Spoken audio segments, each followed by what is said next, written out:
Good afternoon, Lisa. Good afternoon, Andrew. Still hot. It is. It is. It is. But Peter Davison is going to launch on Twitch. Yes, tonight. Soon. Mm-hmm. Not long A few hours to go. So we just need to round off Tom Baker. Tom Baker, don't we? Yes. So, what have we here?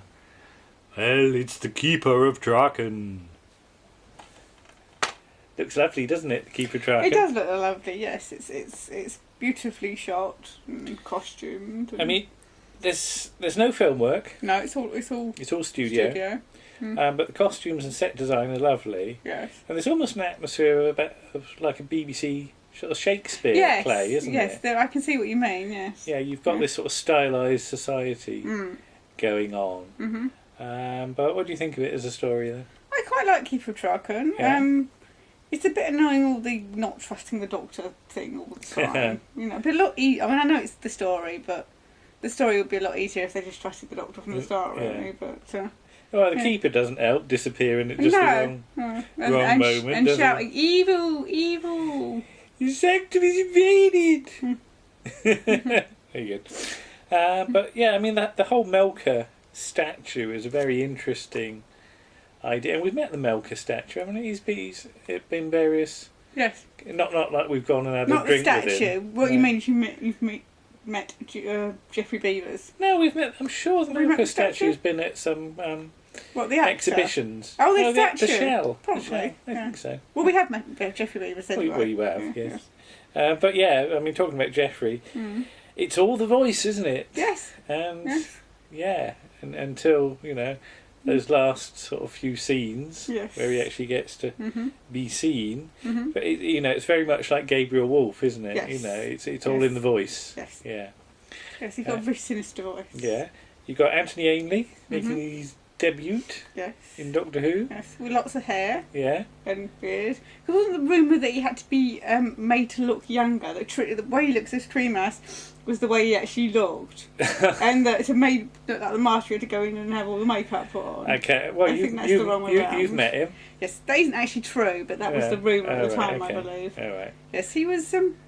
He kissed your hand. He did. He And- kissed my hand. He sang me a little song. Yeah. He gave me a merriment. He acted for Paul He acted into for his Paul, video yeah. camera, didn't Yeah. he? What an unexpected pleasure. He did rubbish magic. Yeah. With balls up in his up yeah. his nose. Balls up his nose. Stuffing in his gob. flags up his sleeve behind a screen that was lit. Yeah. So you could see it. And he did some sort of snippy stand-up routines Yes. about Gary Downey and stuff, various didn't other he? people, Yeah. yes. But yeah, I mean, well, it's. I mean, I think it got repeated again. So again, I've got fairly strong memories of it. I'm trying to think when the sort of reveal comes, how excited I was, and I don't know that I was that excited. Okay. I don't really know. I suppose the Master hadn't been in it that long before, really. If there'd been a big gap, I think this had been his first appearance after Well, Deadly Assassin. Frontier of is- Space. Yeah, it's a few years, but It's a couple. yeah. It's not that long ago. I mean, Deadly Assassin's halfway through season 14. This is the tail end of season 18. But I don't think I was running around the house going, It's the Master. It's the Master. I mean, it's nice that when you notice he's actually got two TARDISes. He's got a TARDIS within a TARDIS. Because he's got the grandfather clock in Yes. just can be seen in the background, which I think is different again to the one in Deadly Assassin. Right, it's possibly. the chameleon circuit. Yeah. It's chameleon circuit. And right. annoyingly different to the one used in Vision On by the Burbles. Okay. So BBC must have had lots of grandfather clocks, Yes. I guess. But yeah, I mean, Johnny Byrne sort of scripting, and I think there's a bit of help from Chris Bidmead. Probably, yes. But then that's true for most of this season, I think. Yes. But, Chris is sort of rewriting a fair bit. But yeah, it's a fun little one, and yeah, the last scene, sets you up for trouble to come, doesn't it? Yes, and it's almost again, it's almost the light relief before the end of the season and the end of Tom. I mean, for what is supposedly an apocalyptic thing on the planet, it's not. I don't think it doesn't feel like it's the hardest thing for the Doctor to solve. No. Even if it is the Master, but And of course, Nissa as well, turning Nissa, up. yes. Yes. Yeah. I don't think we get to learn that much about her, but I think she No. works quite well with Adric in this Yes, one. they They do. sort of They team do up and team up quite well. they can talk on the Yes. same level, isn't it? So that's fun. But yeah, interesting little one. And yeah, okay, right. It's Logopolis, not Logopolis, as some kid rang up Swap Shop and said. Is it true that the next story is going to be called Logopolis? Yeah. No, it's called Logopolis. What do you think of it, though? Is it your sort of thing or not? Is it a bit too computery? It's possibly a little bit too computery. Yeah. Yes. Yeah. But yeah, I can understand. I suppose it gives Tom a fitting last story. Yes, you've got a fair chunk of the universe being wiped out, haven't you? Which is never really spoken of again. No. No. But yeah, as you said, you've got the TARDIS within the TARDIS stuff. Within the TARDIS. Yeah, you've got, Anthony Ainley. Again, he's just sort of hey-hey-haying for the first couple of episodes, isn't he? But yeah, I like that his TARDIS is now a column, so that's quite nice. Yeah. But the whole sort of mathematics, computer stuff, I guess I'm not sure I appreciated it so much at the time as maybe a few years later when I got to sort of learn about hexadecimal and things like that. Because, yes, in my day, if you sort of programmed machines in machine code, you were typing out an awful lot of 2-digit hexadecimal numbers. All right. So all that stuff where they're going through, E8, E7, I actually sort of did that a few years later on my computers. So yeah, you had to pay great attention to detail, because if you got any of the numbers wrong, it wouldn't work. Right. And of course, the joke here is that the master interferes with the numbers, and with sort of bad consequences. Yes. But yeah, I mean, in some ways, it's a bit of a concept story again, isn't it? There's no monster as such. The master's nasty, but the master's the villain. But the threat is the entropy. Yes, that's the thing. And yeah, we are sort of in the laws of sort of physics here a bit, and it does. It is perhaps a bit removed for sort of kids and sort of members of the general public who don't necessarily get, because that's the problem in Doctor Who. Sometimes science is utterly made up. And you do wonder whether people appreciate it when you put real science in as well, or does it just sound made up as well? I don't know. You have got the thing with the master broadcasting the message to the whole of the universe. So how long is he prepared to wait around for a reply? Yeah, because how long would it take for the message to come from the other side of the universe? Well, even he would be dead before the message came back, because the nearest galaxy is 2 million light years away, so it would take 2 million years for the message to get there, and another 2 million. There is some dialogue about the light speed overdrive, but even if you're sending the message, I don't see how you can reply to it, because it's that thing about extraterrestrial intelligences. If they picked up our television transmissions, this would be lost. How would you know this was a special message? And there's no clue that this is just some sort of play or something like that, or an advert. It could be anything. Yeah. So nobody's going to take it seriously, even if they do pick it up. They need to have some proof, and the only proof he's got is to destroy the bits of the universe, and it's too late then. So. Yes.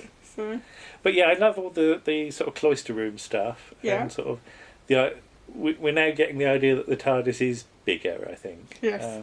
And that really appealed to me, and the idea that there's ivy growing up the TARDIS walls is lovely. Yes, you've got Tegan coming in, of course. Yeah. And the bit with the Watcher as well.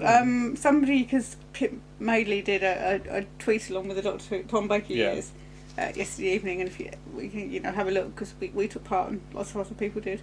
I can't remember if it was Pip himself or it might have been Gary Gillett actually. So there's the bit where Tom shuts the TARDIS door and turns round and sees the Watcher, and he realises that's his future self, because his eyes widen and he sort of does a little sigh kind of thing. Yeah, I mean, Chris Bidney's thing is that the situation is so dire that the universe causes the Watcher to be brought into existence or something like that.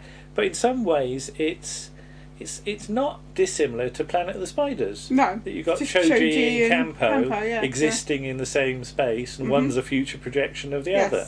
Yes. So it's not like this is unheard of. You know, has Davison's Doctor sent it back in time? Possibly, I don't know. I really don't know. Yeah, but it's partially there, obviously, to make the transition from Tom to Peter easier to do. Yeah, but I like the air of mystery about it. That Yes. you're never quite sure if he's a goodie or a baddie. what's going on. So that's fun. But let's just quickly talk about Tegan's introduction. I like the idea she just stumbles across the TARDIS. That's a very old school thing, isn't it? That's a sort of very Hartnell-esque kind of thing, isn't it? And as we said in Meglos, that's where Meglos was written, that house, Auntie Vanessa's house. Yeah. So that's nice. They got the knock on the door and somebody said, "Can we film Doctor Who here?" Funny you should say that. Yes. But yeah, what about Auntie Vanessa? She gets a bit of a raw deal, doesn't Poor she? Auntie Vanessa and the policeman. Yeah. I do wonder how Tegan. I mean, she seems to get over that very quickly. Or does she even find out about it? Does anybody even? Yeah, she knows about it. Yeah. Right. So she gets over it very quickly. Well, she says, "Have you seen my aunt?" And the Doctor has a little of her, which is a pretty horrible line. But and again, you do wonder how it got explained when Tegan when she went back because it's never. I mean, don't you get a photo of her in Enlightenment or something? Yes. Yeah. But again. But then you do get members of Tegan's family, yes. don't you? You get a cousin meet and her cousin grandfather. And a grandfather, and we're now wondering because her grandfather's British. Yeah.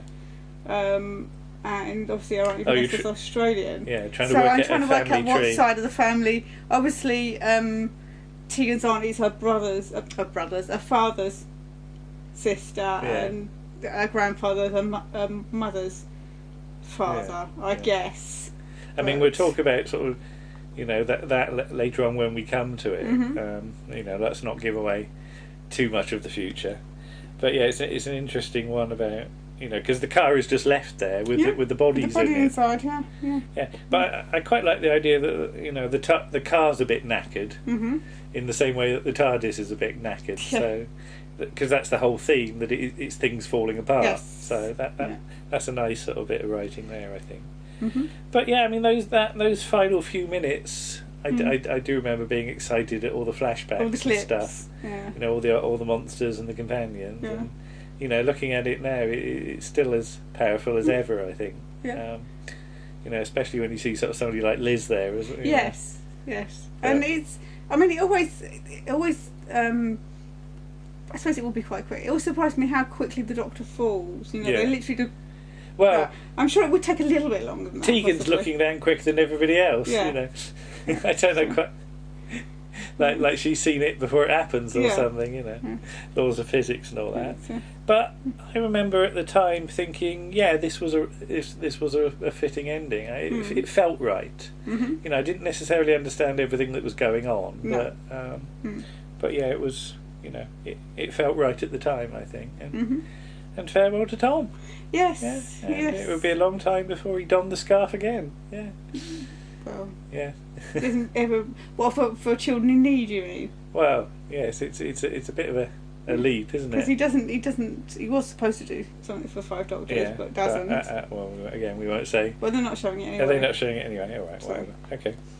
But yeah. Yes. A strong end to a good season, I think. And I probably prefer this season more than you do, I think we said. Probably, I probably prefer this story more than you do. But there we go. Right. And thank you, Tom Baker. Indeed, yes. 7 seasons of...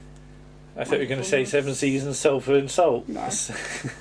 That's a ace of wands. But quickly, and since they showed it, we have to say it. Yes. K9 and Company. Which implies that K9's the main star, doesn't it? It does. And John Leeson did get paid more than Liz Sladen. Did he? Yes. Just for doing a voice? For doing a voice, yeah. And that's not good. Yeah. Although Liz was the headlining star, if you look at the numbers, not according to the paperwork, she wasn't. Gosh. I think she might have even got less than Bill Fraser. Oh, that's not good. Yeah, I'm not sure. Yeah, I think so. I'll check that. But I like K9 and Company. It's fun. Yeah. I know some people don't. You just have to regard it as it's a Christmas treat. Yeah. And it was. It was a little thing to bridge the gap between Tom and Peter. Yeah. And yeah. Well, that's the thing. The way the season works is that, Tom's season finishes, and there's a 9-month wait to see the new Doctor. Mm-hmm. It's bridged by the Five Faces of Doctor Who's season. Mm-hmm. But season 18 was 28 episodes long, so that was the longest season for years. Yeah. Plus you get K9 and Company as well, Yes. so it's like another 2 bonus episodes basically. So that's a lot of stuff to do. I mean, that's the thing. People watching it now are sometimes surprised that this is where Liz first meets K9. People assume that she met him. Yeah, when she was on in the show. series. Yeah. And that's not true. As we know, that's not true. And are we assuming it's Tom's Doctor that's into this, Yes, not Peter's? No, it's Tom. Of Yeah. course it is. Yeah, because it's been there a few years. Oh right, yeah. It's been in storage a while. But yeah, I mean, you've got that silly title sequence with the jogging up the road and drinking the glass of wine, and sitting on walls. Yeah, with a typewriter. Yes. But that's fun. But yeah. And I think I was really in a hurry for her to open the box, because there's the frustrating bit where she doesn't open the box and goes off to investigate or something. And I'm like, open the box, for heaven's sake, Yeah. But yeah, I was really excited to see it at the time. I don't know how a series would have gone, because it was an annual and it was all based around sort of witchcraft and things like that. Okay. I don't think we've got the annual. No. But yeah, the whole sort of village atmosphere is quite fun. Yeah. Everybody being sinister. Yes. Yeah. Yes. Colin Jeavons is great, isn't he? Colin Jeavons is always great. You Yeah. can always count on Colin Jeavons. Isn't it his first name? Hello, I'm Tracy. Yes. Has he got some secret he's not told us about? Yes. But again, Bill Fraser. Yeah. Making a Yeah. fairly rapid return after Meglots, My gosh. being as good as ever. So yeah, again, it's not the sort of heaviest of stories, really. No, but then you don't really want that kind of thing. No, it is a different atmosphere to the main show, I think. And without this, do you think you would have got the Sarah Jane Adventures years and years later? Because she shows in this that she can lead the show. I don't know. You'd have to ask Russell. I just wonder if it sort of planted the idea in Russell T Davies' head. Possibly. I can't speak for. Because even when she's in school reunion, she's sort of still second fiddle to the Doctor, really, which is how it should be. I've got full memories of K9 and Company. Yeah, it's fun. I mean, somebody at work asked me what it was about, and I sort of thought about it for a second, and I was thinking, oh heavens, how do I explain what K9 and Company is about? It's sort of just devil worshippers, really. And he's like, well, there's no aliens in it. No. What's that story Liz always used to say about it was so cold that they were all going around shouting equity instead of Hecate. Yeah. But yeah, I do enjoy it. I have to watch it again one day. Yes. Okay, well, we'll say goodnight now, and there's a new Doctor Who coming. I hope you enjoy him. And he's young. Bye-bye. Bye.